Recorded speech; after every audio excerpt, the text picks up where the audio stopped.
Hello, and thank you for joining us. It's another edition of Conversations here on NTA Network. My name is Nike, and we have an interesting topic for you today. I have some very special professionals in the house. I'll leave them to introduce themselves, and we'll be talking about their topic in a bit. Okay, nice being with you again. I still remain the same pharmacist, Salamatu Oracle. I will say welcome viewers, pharmacist Zainab Sharif. I'm Jen Francis Chukwu. Welcome to the program. Thank you so much, ladies, for joining us. If you're just tuning in, Conversations is a show that affects you and me. We talk about everything under the sun, and today it's a continuation of a program that aired a while ago on diabetes. So you can call it Diabetes Continued. We've got some interesting comments online. This is from our Facebook platform. This is from Kayode Ayilara. He says, nice program. I enjoyed the last edition in particular. Your guest Zainab is thrilling. Thank you so much. And this one comes with a question. It's from Agu Kingsley. Thank you for staying in the conversation room with us, Kingsley. It says, nice topic. Please, this information that sugar is a core cause of diabetes. Yeah. What of a scenario where someone takes less sugar but prefers food rich in carbohydrates? Does that help or lead to more dangerous effects? And then secondly, is diabetes curable? So we'll start with Hajia Zainab. Very interesting. Like I would say, viewers, like you just mentioned, there was an interesting program we had that we discussed the last time, diabetes, and we were to go on and really emphasize on the complications of diabetes, which I know that as we are going to discuss this now, it's going to cover those questions. Okay. Because it was interesting. We're very simple because we know what the viewers wanted. They needed very simple, and having the experts, the real experts, no better than this. The expert, there's a doctor and there's a pharmacist who will tell you what to do, and I tend to blend everything and give it to them. That's fine. And then you, the layperson, you need to attack us at times. We are conversing, isn't it? Yes, we are conversing. But I'm not saying you are diabetic. That's good. Okay. So having said that, we wanted to conclude from what your from the mails you've gotten, and then from what the viewers wanted us to say, complications. We have talked about the causes, we talked about the management, we talked about what happens and in terms of emergency, but we need to go more and talk about complications. Let me say, despite all the treatment, despite going to the hospital, despite taking drugs, despite precautions, at times there are complications. Why are there complications? And we need to look at what are these complications. And for us to understand this, let's ask doctor to tell us about the complications, okay, maybe to give more insight into that. The complications can come as a result of the treatment you're taking or not taking the right treatment. Even if you're on the right treatment, not getting your blood sugar under good control. The medication, some of the medications can make your blood sugar come low, and that is what we call hypoglycemia, low blood sugar. Okay. Okay. So when that happens, a lot of people would feel things like they feel shaky. Okay. They feel their hands, you know, shaking. They cannot think very well. Some of them would sweat. Some would feel dizzy. And when you feel this way, what do you need to do? You need to check your blood sugar. And when you check your blood sugar and it's low, it depends on the machine you're using too. That's a big technical, but you need to know the numbers too. Because as a diabetic, you need to know that a number that we consider low blood sugar. That's when it's 70 milligram per DL. Okay. Or for people who have a different machine, it can also be in millimole per liter, less than 3.8 millimole per liter. And when it's that way, you need to treat. There are several things we treat with. We want to make the blood sugar come up very quickly. Okay. So you can use things like your sugar, a cube of sugar. Okay. You can use half a can Coke, sweet, or your orange juice, your Sprite, things that are sweet. I'm not talking about diet Coke or Fanta. I am talking about real your real Coke, your real Fanta, but half of that 33 cl. And that gets rushed into your system gets quickly? into your system. Okay. And your blood sugar rises. Okay. Oh, wow. And you need to also, after 15 minutes, you check your blood sugar to make sure it has come up, and you need to eat your food. That food you're eating would help sustain your blood sugar, and you need to report that to your doctor. It's not uncommon to once in a while you have low blood sugar, but when it's frequent, you need to talk to your doctor, because there are also complications that come with the low blood sugar. Some people can go into coma from low blood sugar. Okay. Some people can have what they call seizure, or commonly what people know as epilepsy. Is that what causes epilepsy? Low sugar in the system? No, not really. In patients who have diabetes, epilepsy is a different disease entity, but people can still have epileptic seizure kind of symptoms when they have low blood sugar, especially when it's extremely low. Other complications are when your blood sugar is not well controlled. Okay. And that's why it's important to be taking your medication, have regular doctor's visits so that they can monitor your blood sugar. When your blood sugar is high, it's going to affect your systems. It affects from the eyes, it affects your kidneys, it affects your nerves, it affects your blood vessels. When it does that, what do you have? Some people will have problems with seeing their eyes. They can have even the cataract. They can have a bleed at the back of their eyes. It can affect your kidneys. Some people have gone to dialysis because of that. It can affect your nerves where you're not able to feel. Some people will come to complain to you and say, oh, I'm feeling like this is not my hand or my feet, or I'm feeling like when I'm marching on something, I can't even feel it. Some people with that kind of problem have burnt themselves without knowing, because they would not feel the burnt. Dr. Jane, do you have an idea of like statistics, like just how many people, because I know so many people that have diabetes, I mean, but I don't have an idea of just how big of an issue it is. Is it a national issue? Is it 1 in 10 people or 2 in 10? Do you have an idea of the statistics? It's not just a national issue, it's a worldwide issue. It's a global issue. As we speak, we have about 366 million people with diabetes, and by 2020 it's supposed to actually, that number it's supposed to double. Wow. So a lot of people, and actually the increase is more in the developing countries like Nigeria. You know, we are having a lot of people who come down with diabetes. Now. So back to what the guy said. Eating, I don't take much white sugar, but I eat yam, I eat rice, I like my semo. Am I still susceptible to diabetic symptoms? Yeah, well, diabetes is a combination of different things. One is your genetics. Another thing is your lifestyle. What kind of things you do apart from your food. It's not only your food. Do you exercise? The type of food you eat.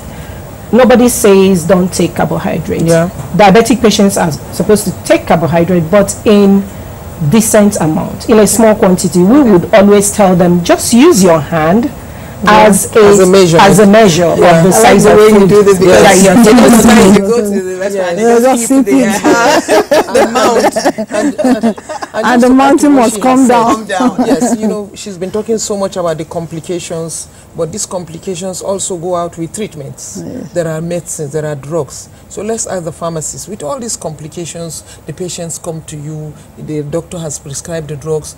What do you need to tell them? Because like clearly we know that there is that complication of the eyes, blood vision, and she has said the complication of the nerves, like she has said. Even there is another one we especially look at, the one of sexual problems, the one that impotency or so many things that really is a problem. But in the aspect of medications and complications, what do you have to say? You see, ideally, when we're talking about using drug in diabetic patients, the ultimate goal is the glycemic control.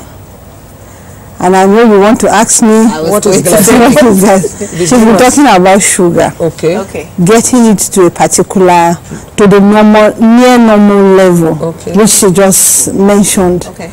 You understand? Not just education. Some people will say, we talk about, she's going to actually talk on diet. It's not just taking the drug. Most of these patients, the problem we have with them, you give them medication, before they come to the hospital, they could take their drug. And once the medical personnel checks their blood sugar, they go check, maybe do both the fasting, the 2 hours postprandial, they find out that the test, the result comes out fine, because at that very particular moment, they've taken their drugs. Okay. But the best is, you like audit what they take. Okay. You could give somebody medication for like, let's say, for 1 month, and if they come, if it's a refill the patient has, we'll say, okay, please, you're supposed to, can I see how many of your pills do you have left? Let's say they're taking, a drug was given for them, let's say for 30 days, you're supposed to take one in the morning, one in the evening, and they are back for a refill. You ask them, say, well, some of them, as you're even dispensing, they say, doctor, I still have this, or they say, pharmacist, I still have this. I say, okay, how come? What happens? Yes. So some of them, because of the side effect of what they feel, there was a case of a patient that they had. They've tried all they could. It's not issue of not being able to afford the drug. Okay. Some could afford the drug, but the side effect of this drug did not make this woman take the drug. But the only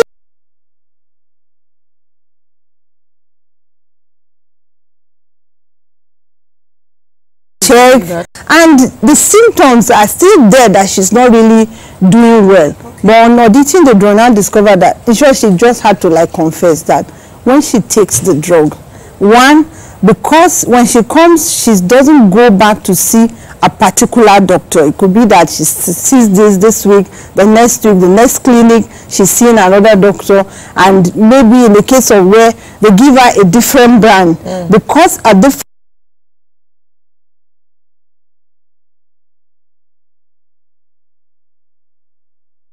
before, she will now combine them.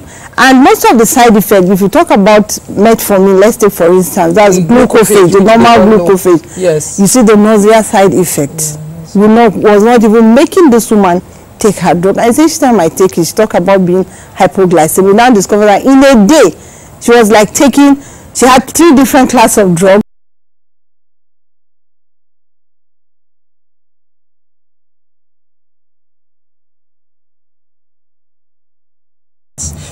Agree with you that the patients don't want to take the drugs, you must cancel them. That is what we call pharmaceutical care. Yes. So what do you do? How do you tell patients, take your medicines? Yes, just like the doctor education say, is key. Come on your clinic days. So how do you? They see, education is actually key. Cancelling them on adherence. Okay. Yes, that's because important. by the time you cancel them on adherence, knowing fully well the danger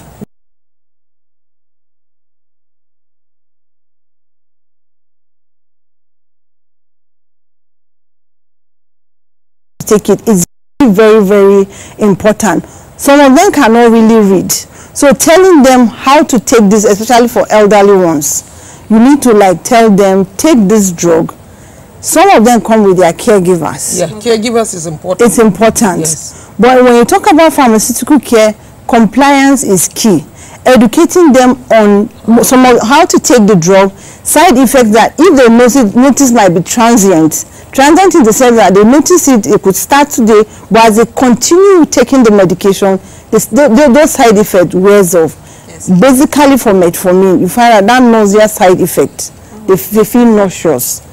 Okay. So in addition, actually, to what she is saying, for us, most of the time, what I do is to tell patients, come with your medications to the hospital. Okay. Yeah. We spend our time, we look at their medications, because she talked about people getting different brands of the same medication. So how do you prevent that? It's tell the patients, whenever they are coming to the hospital, come with all your medications. Whoever is educated amongst them, you need to talk to them. You try to find out whom their caregiver is, who could help them.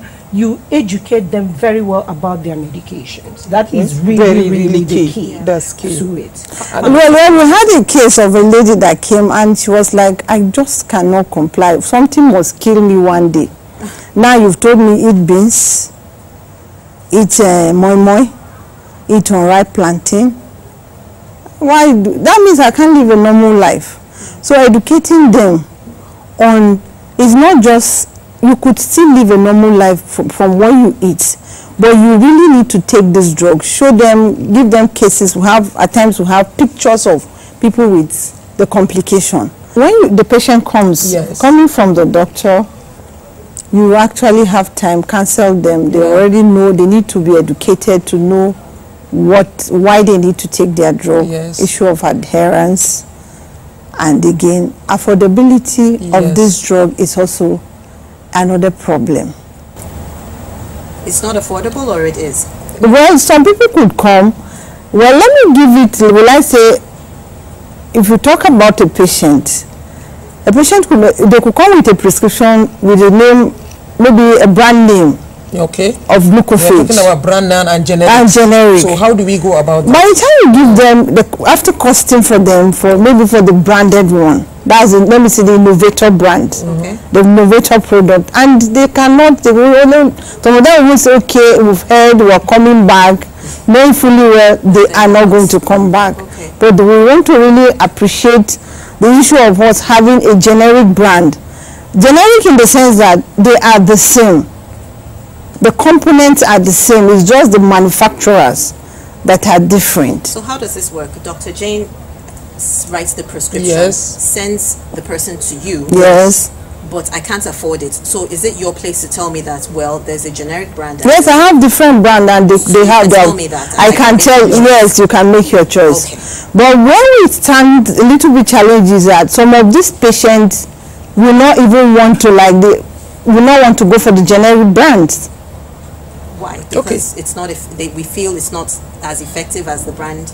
They feel that is because that's what the doctor have written. See, that's what I was that is where there is a communication. That's what we are discussing. We are conversing. Yes. The doctor is talking her own side, you are talking her own side. I know that in whatever setting we find ourselves, especially in public health institutions, we have a law, use the essential drug list. These are list of drugs based on generics to affordability, quality, and standard. And then the other brand is based on brand, like she has said, they are innovative drugs. But I know there is supposed to be a communication between you and the doctor. Yes. The doctor brings the prescription, you look at, you cost it. I'm sure you have separate alternatives. If he wants this brand, this is the cost. If he wants this brand, this is the cost. So how do you communicate with the doctor to get a clearance for you to be able to give? Well, I think technology has actually made this very, very easy. Most hospitals have intercom. All you need to do, call the doctor. Some of the patients will insist they want to hear from the doctor, and the doctor speak to them over the phone, or they go back to see the doctor, reassuring them that they are all the same. It's just name, nomenclature. That is the brand to reassure. Yes, very important. It's very important. Yes. So having dispensed that to them, pharmaceutically, you need to tell them, take this drug. And even expected side effects. The expected side effects. Tell them, Like I just mentioned, the issue of one having nausea side effects. Some of these come with, most of them, let's say most patients, why they don't take their drug are just because of the side effects. Some will say, when I started taking this prescription, I discovered I started adding weight because I need to and we are weight conscious these days. That brings me to the serious issue. You see, there's a lot of problems. Some men will come to you, they have taken some of these drugs, they are now having problems with libido.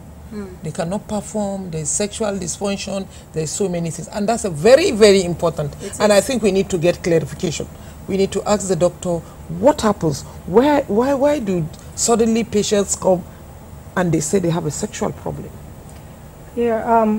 Of course, like I said, the diabetes, if not well controlled, that's why we are still talking about the control, because that's the most important thing.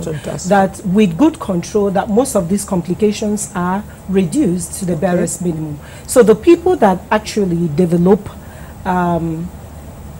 this sexual dysfunction are mostly the ones that do not have their blood sugar under good control. Okay. We understand that there can be some anti-hypertension medications for high blood pressure that can cause that. But most of these ones are really diabetic patients who have had complications from diabetes. There's an old wives' tale about how men shouldn't be taking sugary drinks. Is there any truth to that?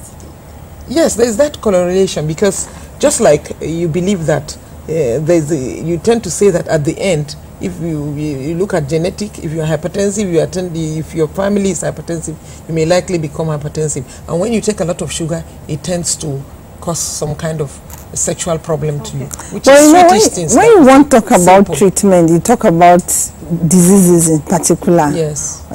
It's actually the first question, even taking history, the family history plays a very important That's role. why we say genetic is very important. We tend to, when you start asking family history questions, it feels like you're being invasive. So no, it's important. Doctor, you know what I'm talking about. Yes. Now, like, you don't want to say it's why am I telling doctor? You know, I think it's a bit it's private. It's my information. It's good. It's key. It's actually a guide. It will help you understand in the diagnosis of whatever it is, because you cannot just go treating blindly. Again, I think part of the thing is when a patient comes to you, making the patient comfortable is very, very important. You know, introducing yourself, making the patient your friend, it helps them open up to you. I'm glad you said that, because sometimes you walk into the doctor's room and you're already feeling a bit intimidated, you know. Some of them do talk to you like you're stupid. Sorry, but I've been in the room like that with my child, and you know, she just made it seem like, you know, you don't know what it is that you're doing. You know, sometimes it's a bit intimidating for us. So I'm glad you said that, and all the other doctors that are watching conversations. Honestly, just like human beings, know it all. Establishing relationship, that rapport is very, very key. That's an ethic. Key. Yes, it's part of medicine. You must have you just have to come to the level of the patients, make them understand while they are there, and you're there to help them. You're just their friend. You're there to because if the patient does not really open up to tell you what it is that is bothering, at times you could just be non-medical, you might not even need drug. Some patients could just come for counseling. That's what we call psychotherapy. Talk to them and encourage them. They encourage them. And just to add to all we have said, because people out there want to hear, we have talked about drugs. What food? Food plays a very critical role in the management of diabetes. We talk whole grain foods are very important, because we don't want you to have your glucose level to increase or to decrease. Research shows that you should eat a lot of whole grains. We have millet. You make a millet, you don't allow the husk to go off, because in the husk there's a lot of vitamin B complex. And then we look at the soya beans, the beans family. The soya beans are excellent protein, but these are something that the diabetic patient to do. And we must emphasize the issue of exercise. Exercise is very important. These are key. You find that some disciplined diabetic patients are able to manage their diabetes strictly on diet. They take the diet, because to me, I've always said the first medicine is food.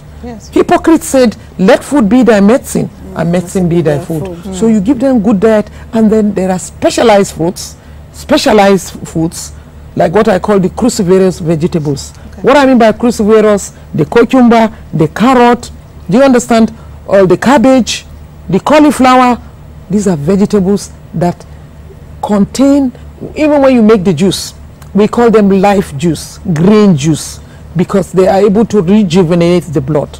They are able to increase the quantity of the blood. In the simple natural medicine, they say they cleanse and detoxify the blood. So you need to help your patients taking this. And even as they take the drugs, you know what bothers me at times? They take a long time drugs. The kidney is an organ of excretion. The liver is an organ of excretion. The skin, the GIT. But what do you do to these organs of excretion? They are loaded with drugs. They need to flush it out. Metabolites needs to go out. We need to look for foods that are good for the liver, which are called hypertonics. They are specialized. If you go to the market, even our traditional foods, I think in the next one we should talk about traditional foods that are healthy for the benefit of our people. We are going to conclude with that as we go to the next topic, because they need to do. You don't have to eat the English food. You don't have to be in the imported foods. The local foods that you do there, like I always tell the Yorubas, the ikokore, I don't know, there's a combination of vegetables and fruits. These are something excellent. Then I look at vegetables in the market. Do you know, look at apple. Apple is good. Have you heard of the avocado pear? This is a form of pear, which is very good. Yeah. The avocado pear is called the testicle tree, the one that shapes like the testicle. So, because it has unsaturated fatty acids and also has a lot of nutrients, that is something excellent for the diabetic. You make simple salad. You don't have to go expensive. We don't need all those complicated mayonnaise, the oily, simple salad. A combination of 2 vegetables makes a salad. Onion and tomatoes, salad. Yes. Exactly. Then lettuce, onion, you have cabbage, and then let's go a bit, depending on your class and your affordability. The celery, the parsley, the beetroot. There's a fresh juice you make with this combination of these vegetables. Life juice, the rich nutrients. Diabetic patients loses a lot of nutrients because of the effect of zinc, calcium, potassium have been known that they lose it. That's why I say in some prescriptions, the doctors go to what we call integrative medicine now. That is the way to go. Integrative medicine is encompassing. You tell me the orthodox, you tell me the drugs. I round it up with food and I add some supplements that are strategically, that have been researched on. The last time I told you of a plant called Momodica caranta, balsam pear. We use it to make fruits. The Igbo people, they have the pumpkin, the fluted pumpkin. That is what they call the, what do you call the pumpkin leaves? Ugu leaves. Ugu leaves. But do you know the fruit?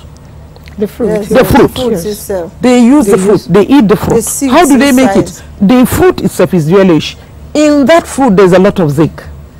That is why maybe they were taking it. The men didn't know. Traditionally, they were taking foods that were strengthening them. Because we really need to help those men there. They are talking about, what do I do with these drugs? They don't take the drugs because they feel their show is going to go off. How do you strengthen the show? We have given them juices. I want doctor to tell us, what are they going to take? How will they make them have better erection? I'm saying the truth. Sustainability of the erection.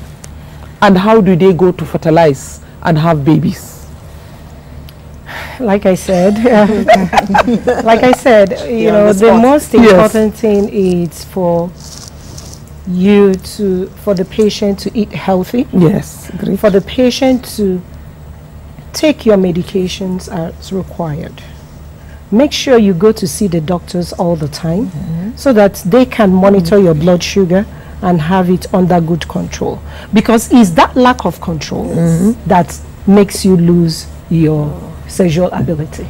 So if you start on time and start getting your blood sugar under good control, the chance of getting that is very much reduced. Okay. But of course, if it happens, we still need to take care of the blood sugar. We cannot really resurrect what has damaged, but we can improve it. We'll still have to control your blood sugar. We'll send you to the doctors that take care of libido. There are urologists in the country that take care of libido. They have options for people in this kind of drugs. And just to also add to what Hajia was talking about, the diet. Have you ever asked yourself why we're having a lot of people with diabetes? Is westernization. We have adopted the diet that we never used to take. You know, our parents used to go to the farm, grandparents used to go to the farm, get their vegetables and eat fresh food. But now we buy fries, refrigerate them, you know, we fry a lot of stuff. So it's, we don't go to the farm anymore. We keep driving, we don't exercise, we don't work. So those are the things that have actually increased the incidence of diabetes, because we have taken away those things that helped us in the past. Prevention, like they say, is better than cure. But you know, we cannot pretend that the doctor prescribed Viagra. So why Viagra? Why? Well, it's to actually, you know, we're talking about why Viagra. She just talked about the control. of sugar. If you have good control and you cannot resurrect what is already down, yes, but you can actually try to improve it. The essence of it is to help. You see, there's no doubt. They talk about deadness of the nerves, reduction in blood supply, okay, to that very particular, to the lower limbs. Okay. So the use of Viagra is actually to enhance stimulation. Okay. Yes. Oh. But you know, they do have some side effects. There are I know a lot of effects, people. yes. You've heard some most popular people have died from using Viagra. Yes, Yes. But they still prescribe them. It's still in the market. So when necessary, doctor, have you had the instance where your doc? I'm sure you cannot tell me that your patients don't come to tell you that the show is gone.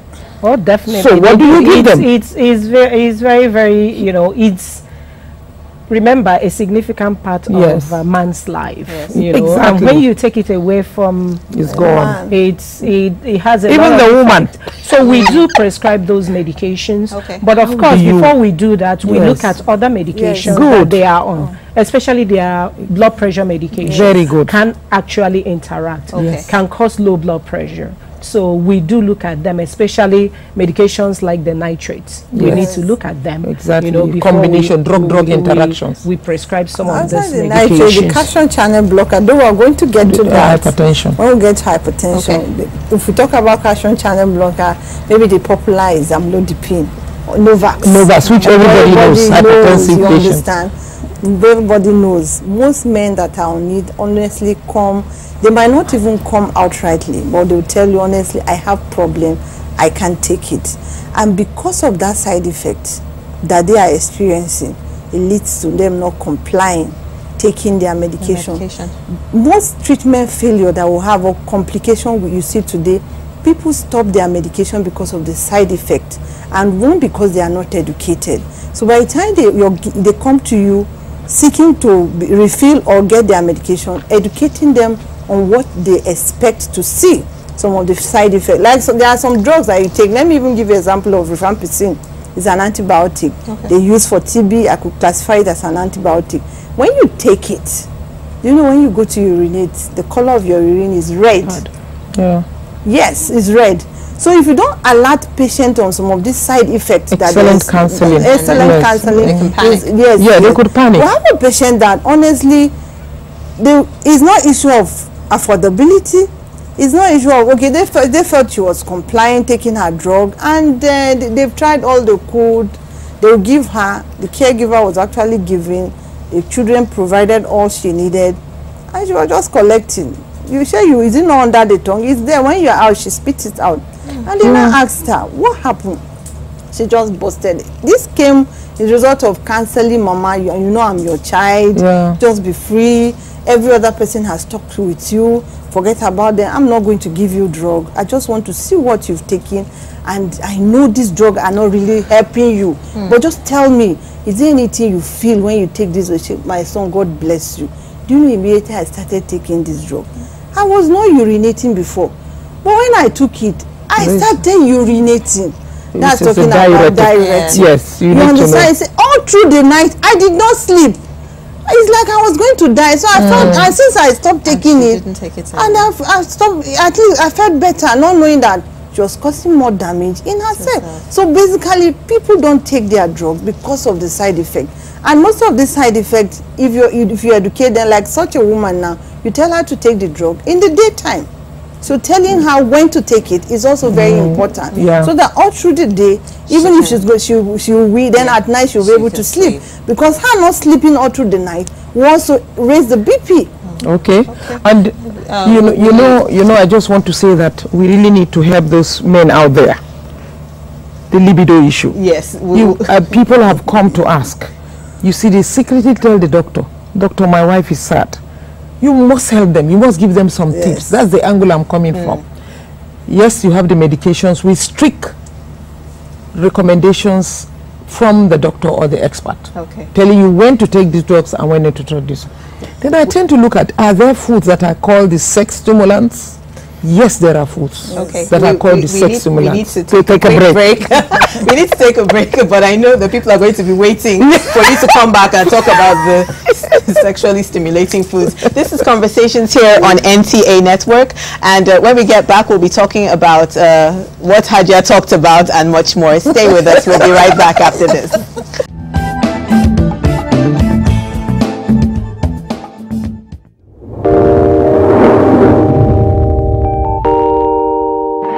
When there's a child out there that's not getting the same that your own child is getting, the difference will tell, and there will come a time in the society where that child is going to take his pound of flesh. Where you can actually, everything from watching a program with the child, you can start up the conversation from something on the TV and say, oh, you know.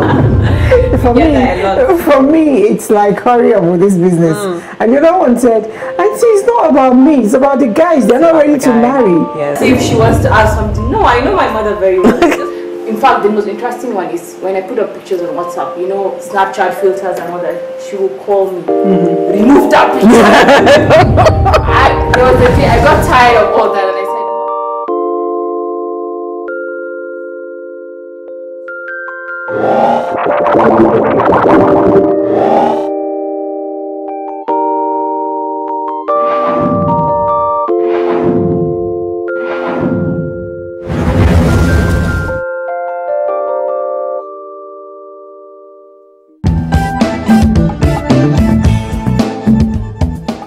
This is Conversations here on NTA. We're talking about diabetes. We've talked about it before, but it's such a vast topic and it affects so many people around us that we just felt, the producers felt we needed to talk about, especially the complications and the symptoms a bit more. Now, doctor, some people have wounds that aren't very easy to heal. Could you tell us about that and what causes it? That's, remember we talked about some patients that will come to you, they will complain that they cannot feel, and diabetes affects the nerves and it affects the blood vessels. Our blood vessels helps us to take blood to the different parts of our body. So when people have are not able to feel, they can have injuries. And when they have those injuries, it's very difficult for it to heal because one, there's not enough blood supply. Sometimes also because they are not even aware that they have the wound. So, and because of also the elevated blood sugar, they don't heal as well as other people would heal. So it's important, we advise them, for patients that have diabetes, to wear a size bigger than their normal size of shoe, to make sure they look at their feet every night before they sleep, to make sure there is no injury, to also not walk barefooted. They should not walk, even if it's in their room. Because some people would say, oh, it's my room. If you have anything and you have that neuropathy, your nerves are affected, you might not even know when you have a cut. Like I said, some people would not know even if you burn their feet. So it's very, very important that, you know, you talk to your doctor, you look after your feet. If there's any little injury, you should run straight to your doctor. But with good control, these complications are limited. But when you come late to the doctor, that's when, you know, it becomes difficult for the wound to heal and people can lose their legs. Is that when you begin to talk of the amputation aspect? Hajia Zainab, I know you are pro all things natural. There's a small percentage of people that don't really believe in the orthodox tablets and pills, you know, and they would rather take a more natural route. Is that really possible? Would you, in your own professional opinion, advise that? I'm glad you said my professional opinion. With all the knowledge, the education, I am a bridge builder. I come in between. Strictly, you know when to tell your patients or to tell them you need this. To me, I've always said that God has a purpose for everything. That's why I said we are talking about integrative medicine, all encompassing, depending on the experts who is handling such knowledge. You understand? You can see that in case of emergency, in case of what we called acute problems, there is no way natural remedies will come in. You need to go orthodox to be able to do what I call a striker. I said if you want to be in Lagos today, you cannot take by road. But if you want to be in Lagos today, you take by air. So that is something like that. So you must look at when you need this. But for prevention, maintenance, management, there are natural things you must see. And even to reduce the side effects of the orthodox, like I have said, you have taken the drugs, you've given the liver, a task, how do you maintain the liver? Back to my issue of saying, are there foods that can help to improve libido? Let me not use the word that I said before. Wonderful. Okay. You know, we are conversing, you know, we have to be very frank. Then I gave you an example. There are some, nature in its infinite mercy has clearly defined foods for every part of the body. But we need to seek and to know. There are foods for the eyes, foods for every part of the body, including the reproductive system. Okay. It's like, I look at you, you've just made up, you put your tiro, you put your this. Why did you do that? Specifically, you want to enhance the beauty of your face. Yes. Will you put tiro on your laps? No. So also it is with natural things. For the reproductive system, we need to look at whether male or female, what has God given? Sometimes there's a doctrine of literature where we say like cures like. Right, yeah. When I told you about the avocado pear, I said the name of it is testicle 3. It looks like the human testicle, the male testicle. So that means I have encouraged people to eat the avocado pear. Okay. It's a nourishing delight. You can add some lemon to eat. You can have the salad.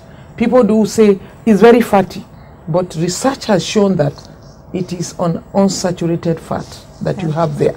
So it enriches and it has a lot of nutrients. Zinc nutrients, selenium, which are things that the diabetic will need. And I tried to talk about the tofu. I was mentioning the tofu is a kind of way you prepare the soya beans.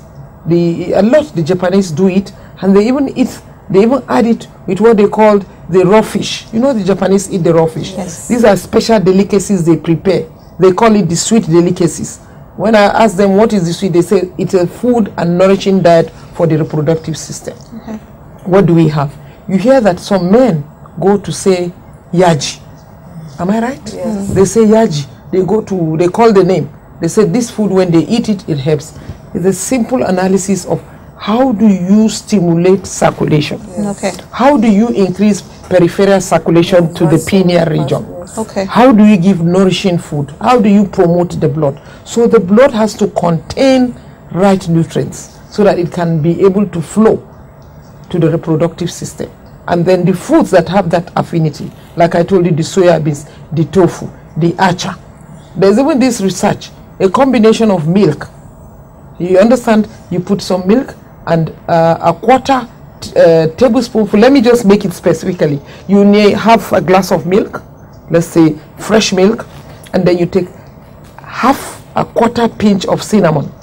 Okay? We all know cinnamon. Cinnamon is very good and is a spice. And then you go further to add 1 tablespoonful of brown sugar or honey, very pure honey. That is a food enhancing for the reproductive system. The like cures like. What comes out? If you look at the color combination, they are similar. That is another language of saying it. Then sesame seeds. You've heard of sesame seeds? You've heard of almond seeds. You've heard of, as we're talking about, the cashew nuts. These are foods that are enriched with zinc, vitamin E, and these are substances that have been known to promote circulation, transfer of spermatozoa in the system. Okay. So these are foods that feed the male reproductive system, not only the male, even the female. You know, at times you can take a combination of milk, wheat, cashew nuts, with sesame seeds, with almond. You blend them together. I am feeding that part of the body. This is what we know. And some nourishing diets we take. And I'm sure as we go along, we are going to talk about the diets. I'm sure there are a lot of men that are just taking notes, like, you're preaching. And I said the pumpkin seed. I was mentioning the pumpkin seed. Because when God gives us these nutrients, as scientists, we need to study what God has given to us, the one that is traditional to us, and know why is it good. The local people have 10 children. How do they do it? You are tired. You see the men have, what do they take? I tend to find out, what do you take? They say, we flush. What is flushing? Detoxification. It is very important that whatever aspect of medicine we are talking about, we must detoxify the system. And detoxify can come in different forms. Eating rich vegetables, like we talked about the celery, the parsley. You take 2 strands of celery with 5 strands of parsley. You take 3 medium-sized carrots, touch of ginger and lemon, blend with a clean glass of bottled or pure water. The juice there is called freshly prepared juice, not the one you go and buy the canned juice. Box, yes. Is it the fruit? We have apple. You can alternate apple with carrot.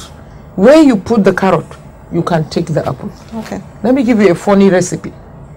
The bitter leaf, I take 3 leaves of bitter leaf, for example, with 1 apple, a touch of ginger, and a quarter-size lemon, freshly prepared. Oh my God, these are rich life nutrients that help to flush, to detoxify especially the kidneys and the liver. As we go along to talk about the kidney, we must look at what food, the kidney beans. Why is it called kidney beans? Have you ever thought it looks like the kidney? It's shaped like the kidney. Yes, of course. It's nourished. These are things that you can eat. Our people prepare it in a special way. But what we need to do is that we should make it nutritious. Don't overburn it. You see, sorry, the Yorubas put a lot of oil in their food. Angie, I knew you were going to say that. We do, and we leave them. Even when I'm cooking, yes. I can put the tomatoes on the fire and then go and bath and then come back. The thing would have really cooked all the way down. So all the nutrients are probably out of it by the time I'm done. You know, there was a French recipe. They said the French are very romantic, the men and the women. What do? I was wondering. There is a kind of preparation they do. They call it the tonic. I said, what is the tonic? They take garlic. They crush the garlic. They take lemon, with the juice of lemon. They blend them together. And when they blend them together, they add water. And then they get the juice. And then with that juice, they tend to bring it to simmer. And they have a little bit of concentration of garlic and lemon. And then they put a touch of brown sugar or honey. They said this is the tonic. It sets it on. These are recipes that are well known. Apart from the nutrients they call, garlic is a universal acclaimed food that we do because of the effects that it does. These are a few recipes that I would want the diabetics to concentrate, because I know they feel sad. And then eat a lot of vegetables. Like we said, the salad, any salad you can take combination. We have the moringa leaves documented to have rich nutrients, worth about 6 times the amount of calcium in, of vitamin C in orange, calcium in milk, and potassium. These are things that are needed. And when you go to the supplements, you see all the supplements in the pharmacy shops. You need to ask the pharmacist, what is this? What do I need? Watermelon, the diuretic plant. They take it. It flushes the kidneys. These are things that we can help the diabetic. While you are taking your drugs, taking your body, wash just like you take your bath to feel clean and fresh. That place needs to clean and feel fresh. Going back to orthodox drugs, pharmacist Salamatu, just how affordable are these drugs? Because I mean, sometimes you hear that like WHO, some of these international organizations bring them down literally very, very cheaply. But is it easy to get these drugs, and is it really, really affordable? Because there are people here listening to the show now and wondering, okay, just how affordable is this, you know? Well, like you said, in terms of the generic brand that we have now in the country, she talked about using the natural, that's the national formulary, which in it, basically all that is there is the generic brand.